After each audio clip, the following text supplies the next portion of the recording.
네, 오늘의 말씀의 제목은 십자가 예수님만을입니다. 십자가 예수님만을. 사사기 11장 34절에서 36절의 말씀을 근거로 오늘 말씀을 나누도록 하겠습니다.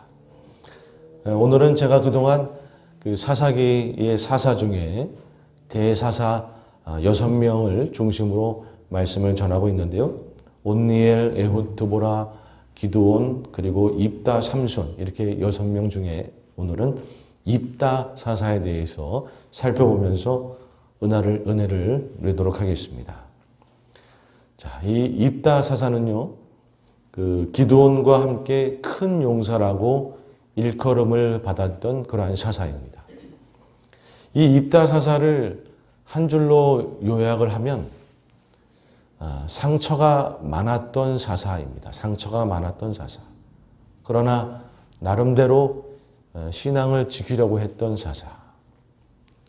그러나 상처가 많아서 그 상처로 인해서 어떻게 보면 인생이 무너지고 마는, 인생의 어려움을 당하고 마는 그러한 사사다라고 이야기할 수 있겠는데요. 과연 이 입다 사사에게는 어떠한 상처가 있었는가 먼저 살펴보기 원합니다. 사사기 11장 1절 이하의 말씀을 함께 읽도록 하겠습니다. 시작. 길르앗 사람 입다는 큰 용사였으니 기생이 길르앗에게서 낳은 아들이었고 길르앗의 아내도 그의 아들들을 낳았더라.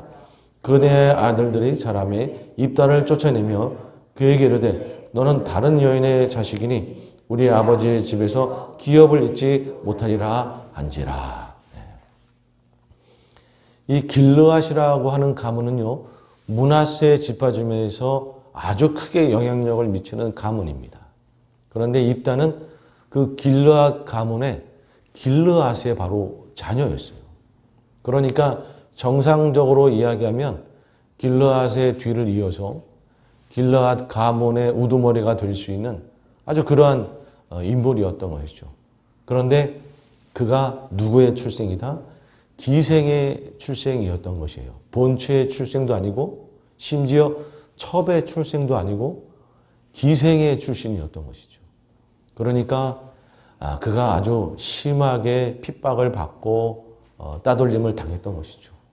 중요한 것은 이 길르앗이라고 하는 사람의 본처에 그러면 아들이 없어서 뭐 아들을 얻기 위해서 그렇게 한 거냐? 아니요. 아들이 다 있었어요. 그러니까 길르앗이 그저 놀아나다가 생긴 자식이 바로 이 입다라는 인물이 되겠던 것이죠. 그래서 이 입다라고 하는 인물은 출생이 그렇다 보니까 여러 가지로 핍박을 당하고 본처의 자식들에게 미움을 받고 그래서 심지어는 어떻게까지 되느냐? 쫓겨나게 되는 것이에요. 사사기 11장 3절 말씀을 함께 읽습니다. 시작. 이에 입다가 그의 형제들을 피하여 돕당에 거주하며 잡류가 그에게로 모여와서 그와 함께 출입하였더라. 아멘. 입다가 그 자녀들한테 쫓겨나가지고 길르앗 가문의 그 집에도 살지 못하고 심지어 므낫세 지파의 땅에도 살지 못하고 저 멀리 이방 땅 돕이라고 하는 곳으로 그렇게 쫓겨가서 거기서 살게 되는 것이에요. 그런데 그에게 몰려드는 인물들이 잡류다. 그러니까 불량배들만 그에게 몰려들어가지고 이 입다라는 인물이 그래도 주목이 좀 셌던 것 같아요. 그래서 이 불량배들이 모여들어서 소위 말하는 깡패 두목, 산적 두목이 되어서 돕당에서 살고 있던 것이에요. 그러니까 그의 인생이 어떻게 보면 한 귀한 가문의 뒤를 이을 자가 될 수도 있었는데 그의 출생으로 인해서 이렇게 쫓겨나서 저 이방 땅 이름 모를 곳에 가가지고 거기서 깡패 두목이나 하면서 그렇게 살게 되었던 것이죠.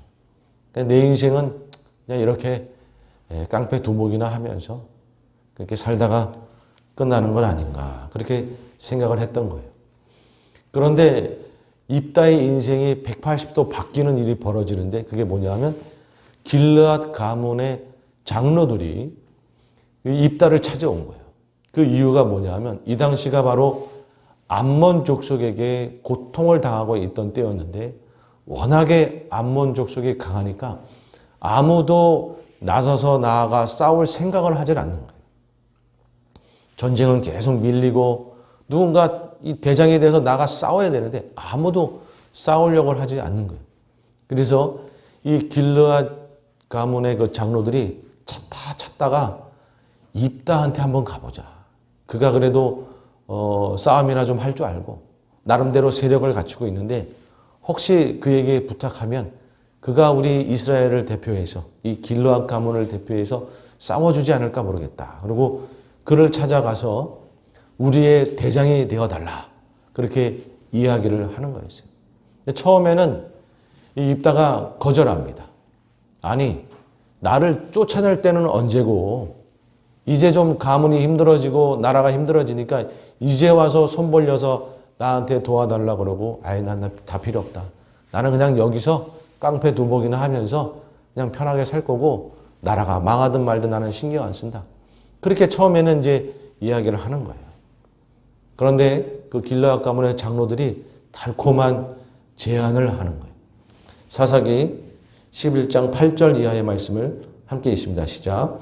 그러므로 길르앗 장로들이 입다에게 이르되 이제 우리가 당신을 찾아온 것은 우리와 함께 가서 암몬 자손과 싸우게 하려 함이니 그리하면 당신이 우리 길르앗 모든 주민의 머리가 되리라 하매 입다가 길르앗 장로들에게 이르되 너희가 나를 데리고 고향으로 돌아가서 암몬 자손과 싸우게 할 때 만일 여호와께서 그들을 내게 넘겨주시면 내가 과연 너희의 머리가 되겠느냐 하네. 그러니까 이 입다 마음속에 한으로 맺혀져 있는 거, 상처로 맺혀져 있는 게 뭐냐면 자기는 길르앗의 아들인데 기생의 출신이어서 길르앗 가문의 우두머리가 되질 못하는 건데 이 길르앗 장로들이 와서 뭐라고 제안을 하느냐. 네가 우리의 대장이라서 나가 싸워서 승리만 하면 우리 길르앗 가문의 우두머리로 삼아주겠다라고 제안을 하는 거예요. 그랬더니 입다가 깜짝 놀라면서 정말이냐? 정말 내가 나가 싸워서 여호와께서 나에게 승리를 주셔서 승리를 가져오면 길르앗 가문의 우두머리가 되게 해주겠느냐? 절대 딴소리 하지 말아라 너네. 하나님과 우리 하늘과 땅 앞에서 지금 약속하는 거다. 이러면서 입다가 이야기를 하는 것이죠. 어떻게 보면 입다 인생에 있어서 최고의 반전의 어떤 그런 일이 벌어지게 되는 것이었습니다. 근데 문제가 뭐냐면 입다가 이렇게 되다 보니까 승리가 너무 고프고 반드시 승리를 해야 되겠고 그러니까 그래야지 자기가 그동안 그렇게 사무쳤던 소망인 길르앗 가문의 우두머리가 될 수 있다 보니까 그만 어처구니 없는 서원을 하나님께 올리게 되는 것이죠. 여러분 서원을 올린다라고 얘기할 때 우리가 기억나는 인물은 한나 아니겠어요? 사무엘의 어머니 한나. 아들을 주시면 이 아들을 하나님께 드리겠습니다. 뭐 좀 이런 고상한 서원을 올리면 모르겠는데 입다가 어떤 서원을 올리냐 하면 하나님 만약 저에게 승리를 주신다 그러면 저를 맞이하러 나온 제일 먼저 맞이하러 나온 그 인물을 하나님 앞에 인신제사로 바치겠습니다. 뭐 이런 어처구니 없고 반인륜적이고 무모한 소원을 그가 하나님 앞에 올린 거예요. 그가 상처가 사무치고 한이 사무치고 반드시 성공해야 되겠다, 우두머리가 돼야 되겠다, 승리해야 되겠다라는 마음에 그만 어처구니 없고 반인륜적인 소원, 제일 먼저 나를 환영하러 나온 그 인물을 하나님께 인신제사로 바치겠습니다라고 하는 소원을 올리게 되는 것이죠. 그런데 그가 암몬 자손을 무찌르고 그가 당당히 돌아와 올 때에 그를 제일 먼저 맞이하러 온 인물이 누구였던가? 입다의 무남 동료 외동딸이었던 것이에요. 그 딸이 맞으러 온 거예요. 기가 막힌 것이죠. 입다가 자기가 뱉은 말은 있고 그러니까 딸을 하나님께 죽여서 바쳐야 되는 상황이 벌어진 거였어요. 입다의 딸이 그렇다 그러면 뭐 도망이라도 가든지 내가 왜 죽어요? 뭐 이러면 좋은데 그게 아니라 순순히 희생을 결단하는 것이. 마치 이삭이 아브라함한테 죽임을 당하려고 할 때 가만히 있었던 것처럼 입다의 딸도 입다가 자기를 죽이려고 할 때 나를 죽여도 좋습니다라고 그렇게 이야기를 하는 거예요. 사사기 11장 36절 이하의 말씀을 함께 읽습니다. 시작. 딸이 그에게 이르되 나의 아버지여 아버지께서 여호와를 향하여 입을 여셨으니 아버지의 입에서 낸 말씀대로 내게 행하소서. 이는 여호와께서 아버지를 위하여 아버지의 대적 암몬 자손에게 원수를 갚으셨음이니이다 하니라.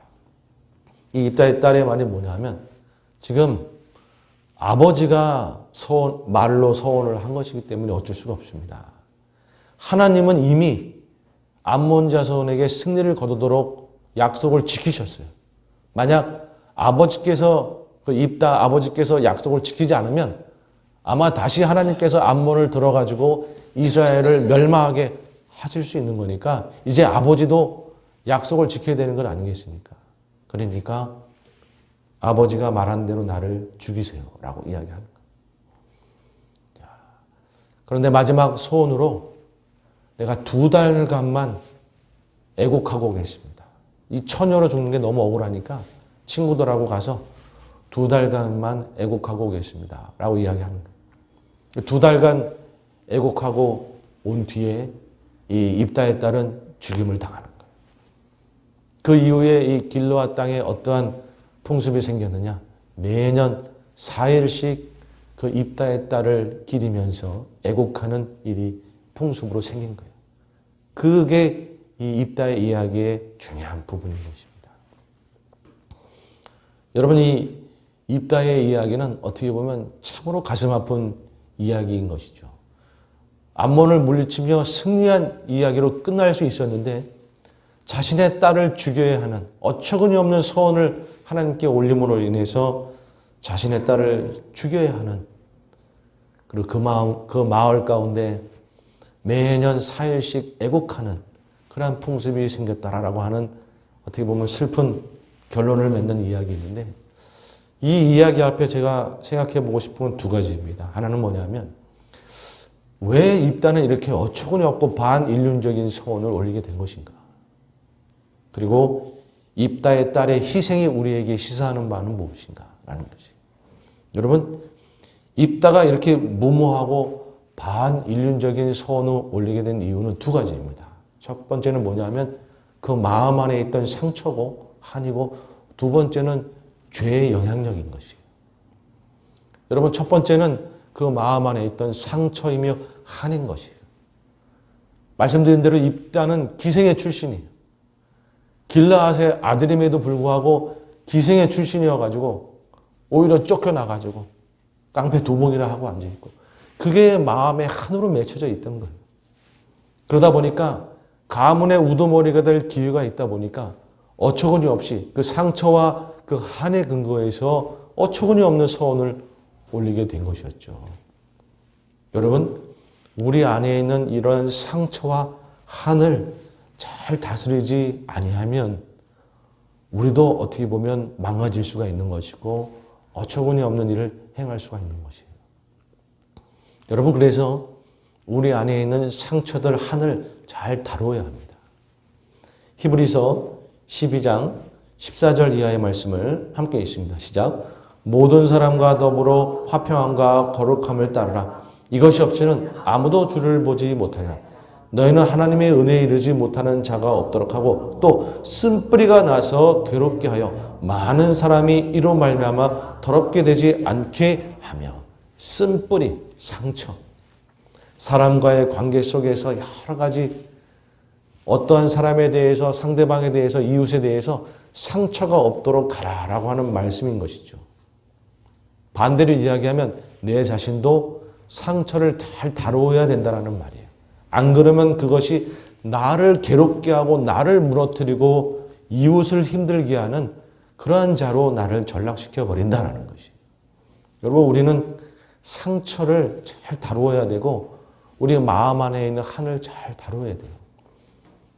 우리가 믿는 자라 그래도 인생을 살다 보면 여러 가지 어려움들이 있고 관계가 있고 여러 가지 마음에 한이 생기고 상처가 생길 수가 있는 것이죠. 여러분, 그것을 그냥 가만히 냅두면 우리도 어느 순간에 그 상처의 영향을 받아서, 한의 영향을 받아서 엉뚱한 일을 벌일 수가 있더라. 주님 안에서 여러분, 상처와 한을 잘 다스려야 되는 것이에요. 자, 두 번째, 이 입다가 이렇게 어처구니 없는 서원을 하게 된 건 뭐냐면 죄의 영향력입니다.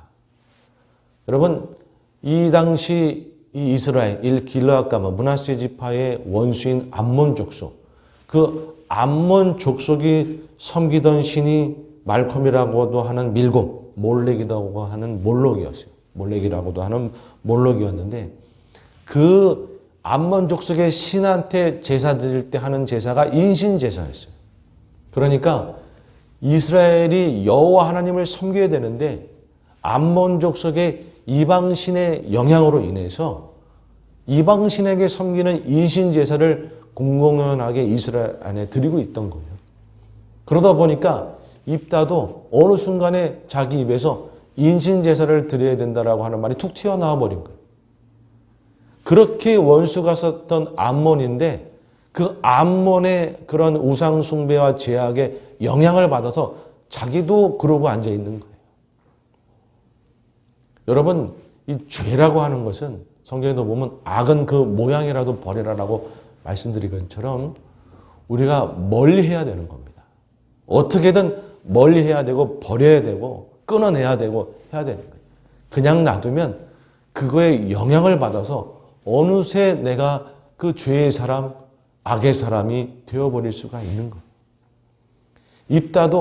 입다뿐만이 아니라 이스라엘 백성도 어느 순간에 암몬 족속의 신을 섬기고 있는 사람의 모습들로 변해 있었던 것이죠. 인신 제사 드리고 앉아있는 그런 모습으로 변해 있었던 거예요. 그러다 보니까 하나님이 언제 인신 제사를 원합니까? 그것도 아닌데 하나님 앞에 암몬 족속 신 그 밀곰에게 드리는 듯이 인신 제사를 드리겠다라는 말을 툭하니 내뱉게 된 것이었죠. 여러분, 그래서 우리는 정말로 이 악은 모양이라도 버리는, 죄는 정말 끊어내는, 여러분, 죄는 더러운 것이고 악한 것이고 우리가 결코 가까이 하면 안 되는 것이에요. 세상이 힘들고 인생을 살아가다 보면 뭐 그런 거지 뭐 하면서 우리가 죄에 대해서 때로는 그냥 민감하지 못하는 그런 일이 있을 수도 있는데 그게 아니라 여러분, 죄는 정말 멀리 해야 됩니다. 안 그러면 그 영향에 내 인생이 얼마든지 고통을 당할 수가 있고 어려움을 당할 수가 있는 거예요. 여러분, 이렇게 입다는 그 안에 있던 상처, 한으로 인해서 죄의 영향력으로 인해서 어처구니 없는 이런 서원을 올린 거예요. 여러분, 우리 인생도 얼마든지 상처에 의해서, 한에 의해서, 죄의 영향력에 의해서 넘어질 수가 있고 고통을 당할 수가 있고 어처구니 없는 일을 벌일 수가 있는 것이에요. 여러분, 그럴 때 우리는 어떻게 해야 되는가? 이 시점에서 우리가 입다의 딸의 희생을 묵상해 봐야 되는 것이에요. 여러분, 입다의 딸의 희생은 누구를 상징하고 있나 하면 예수님을 상징하고 있고 예수님의 십자가를 상징하고 있는 거예요. 여러분, 입다의 딸이 무슨 죄가 있어요? 그런 죄가 없는데 이스라엘의 죄를 대신해서 그가 희생을 당하고 있는 건 아니겠습니까? 마치 예수님께서는 아무 죄가 없으신데 우리의 죄 때문에 십자가를 지신 것처럼, 여러분, 입다의 딸의 희생은 예수님을 상징하고 있는 것이고 예수님의 십자가의 죽음을 상징하고 있는 것이에요. 그 백성들이 입다의 딸의 죽음을 매년 기렸던 것처럼 우리도 예수님을 늘 바라봐야 되고 예수님을 늘 묵상해야 되고 예수님을 더욱 마음으로 모시는 자가 되어야 되는 거예요. 예수님만이 우리를 상처의 문제에서 건져낼 수가 있으신 분이시고 죄의 문제에서 우리를 건져낼 수 있는 분이기 때문에 그렇습니다. 이사야서 53장 5절 말씀을 함께 읽습니다. 시작. 그가 찔림은 우리의 허물 때문이요 그가 상함은 우리의 죄악 때문이라. 그가 징계를 받음으로 우리는 평화를 누리고 그가 채찍에 맞음으로 우리는 나음을 받았도다. 아멘. 여러분, 오직 예수님을 믿고 예수님을 마음속에 모실 때에 이 세상을 살아가면서 죄의 문제, 상처의 문제, 한의 문제를 해결할 수 있더라는 거예요.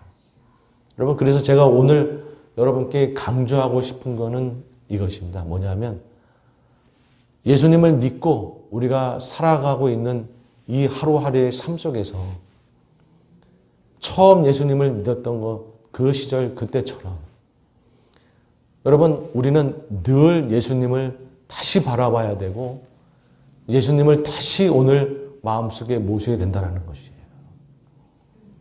인생을 살아가면서 우리가 상처의 문제, 한의 문제로 내가 고통받고 있고 영향받고 있고 내가 흔들리고 있고 죄의 영향력으로 인해서 내가 흔들리고 있고 고통받고 있고 아픔 가운데 있다 그러면 여러분 무엇을 해야 되는가? 세상적인 다른 방법을 찾아가는 것이 아니라 예수님의 십자가를 바라봐야 되는 줄로 믿습니다. 여러분, 우리 안에 한이 있고 상처가 있고 아픔이 있고 자꾸 그것 때문에 괴롭고 그거에 영향을 받아서 나도 모르게 어처구니 없는 행동을 하고 있고 나도 모르게 고통받고 있고 여러분, 그렇다 그러면 그럴 때는 주님 앞에 무릎 꿇고 예수님을 바라보며 기도해야 되는 거예요. 예수님 나를 도와주십시오. 예수님의 십자가를 바라봅니다. 그 십자가가 다시 나를 오늘 낫게 해주시고 다시 평화를 누리게 해 주시옵소서. 다시 나의 능력이 되어 주시옵소서. 여러분, 그렇게 기도할 때에 우리는 상처의 영향력 안에서 벗어날 수가 있는 거예요. 죄의 영향력 안에서 또 그 죄 가운데 묶이고 있고 죄책감에 무너지고 있고 그 죄의 영향력으로 내 인생에 고통받고 있고 아픔받고 있고 여러분, 그렇다 그러면 예수님 앞에 무릎을 꿇어야 되는 거예요. 십자가 앞에 무릎을 꿇어야 되는 거예요. 예수님, 저를 도와주십시오. 제가 주를 믿는 자녀라고 하면서 또 죄 앞에 무너지고 있고 죄 앞에 고통당하고 있고 이렇게 어처구니 없는 모습을 보이고 있습니다. 주님의 십자가의 능력으로 오늘 나를 다시 붙들어 주시고 십자가의 사랑으로 다시 오늘 나를 회복시켜 주시사 죄를 이기고 승리하는 자가 되게 하여 주시옵소서. 여러분, 그렇게 오늘 우리는 기도해야 되는 줄로 믿습니다. 여러분, 우리가 이 상처와 한의 영향력을 안 받는 날이 어디 있겠어요? 그리고 죄의 영향력을 안 받는 날이 어디 있겠어요? 우리 개인적으로도 마찬가지고 우리 교회로도 마찬가지고 여러분, 이런 것들에 대해서 그냥 놔두면 어느 순간 우리가 불법을 저지를 수도 있고 어느 순간 어처구니 없는 것들을 행할 수가 있는 것이죠. 우리가 상처와 한의 영향력을 받고 있고 죄의 영향력을 받고 있다 그러면 오늘 우리는 십자가 앞에 무릎을 꿇어야 되는 줄로 믿습니다. 오직 예수님만이 우리를 상처의 문제에서 건져낼 수가 있고 죄의 문제에서 건져낼 수 있는 줄로 믿습니다. 나는 원래 이런 놈이야. 나는 원래 이런 놈이니까 건들지 마라. 나는 안 되는 놈이야. 여러분, 그렇게 이야기하는 것이 아니라 십자가 앞에 무릎을 꿇으면 주님께서 우리 인생을 바꾸실 줄 믿습니다. 회복해 하실 줄 믿습니다. 죄의 영향력 아래서 상처와 한의 영향력 안에서 우리를 건져내실 수 있는 줄로 믿습니다. 우리 가운데 진정한 평화를 주실 줄로 믿습니다.